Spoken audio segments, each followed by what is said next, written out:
Now, two-time defending New York City Marathon champion Mary Keitany is gearing up for third win, while fellow Kenyan Stanley Biwott is hoping to make up for disappointment in Rio by defending his title in the Big Apple.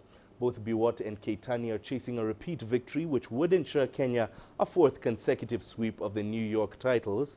Biwott, the fastest man in the field, won his first major marathon in New York last year, but must erase any doubts about his fitness after dropping out of the Rio Olympic marathon mid-race in August. Keitany, meanwhile, is bidding to become the first woman in 3 decades to win New York 3 consecutive times. I train well, so I think I prepared myself well, and I'm very ready for the race. Having a baby means being under a tremendous amount of stress, but I went back to training very soon, much sooner than our culture dictates. And the reason I did that is to be a role model to young athletes and to communicate to them that there is success after having a baby. In fact, having a baby will boost your morale, and it is not something that prevents you from whatever you want to achieve. Winning to me is a big honor again to me, because New York has been put me in a limelight that I am now the big athlete in the world. So that make me to go on to make another big victory. Right now, to give us more insight into tomorrow's race, joining us in studio now is Kenyan athletics coach Bernard Ouma. Of course, no stranger to this show. Welcome, coach, to the program. With the New York Marathon taking place, of course, tomorrow, is there a chance, do both Stanley Biwott and Mary Keitany stand a good chance of defending their titles? Yes, I will definitely say yes. Considering both have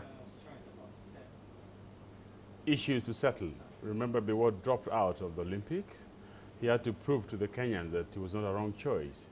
And again, he's being the defending champion, and he's boosting himself. Remember, he ran the fastest half marathon, 58:56, which is 13th overall best ever run by any other person. And in April, he did 2:03, which is equally fast as well. So I would say yes.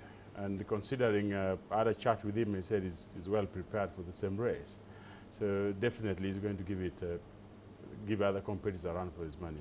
All right. Yeah. Now, of course, this race comes at an interesting time, remembering, of course, a previous Boston Marathon winner, Rita Jeptoo of Kenya, has had her ban extended by the Court of Arbitration for Sport.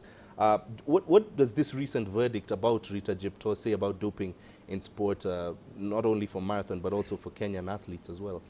The World Anti-Doping Authority are having a hard time, because there's what is called biological data bank for all the blood system for almost all the athletes. Right. And they're being tested. And in most cases, when you use anabolic substances, most like Rita was banned due to the use of EPO for the red blood cells. Right.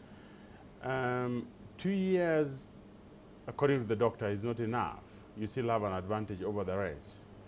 So they presume 4 years is adequate enough for this thing to get out of your system, but not completely to a particular rate.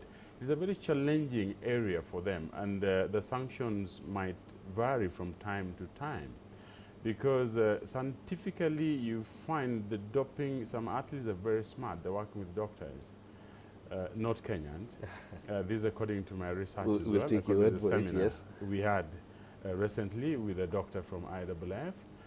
They're using some of these anabolic substances in little doses. So this is making to track down the pattern of the change of the hemoglobin in their body very tricky. So the ban might fluctuate. It might even go up to 6 years.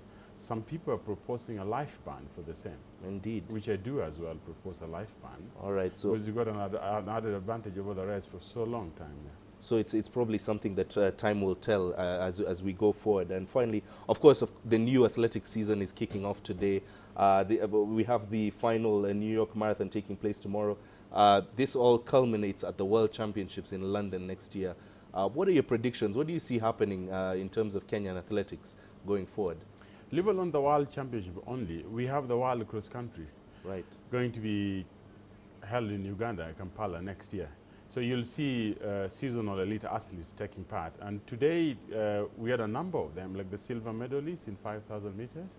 Obiri was running today in the cross country, the first series we had to have. Right. And a number of newcomers as well. And it is the first cross country, but you couldn't believe the times, how competitive it was. So yes, the World Championship next year will be the climax, but we have the World Bahamas as well taking place, the World Bahamas relays. Right. We start with the cross country, World Cross Country, World Bahamas relays taking place, and then the World Championships In London. in London next year. All right, plenty to look forward to. Thank you very much, Coach, for joining us. Our Kenyan athletics coach, Bernard Ouma, joining us once again in studio to talk about Kenyan athletics.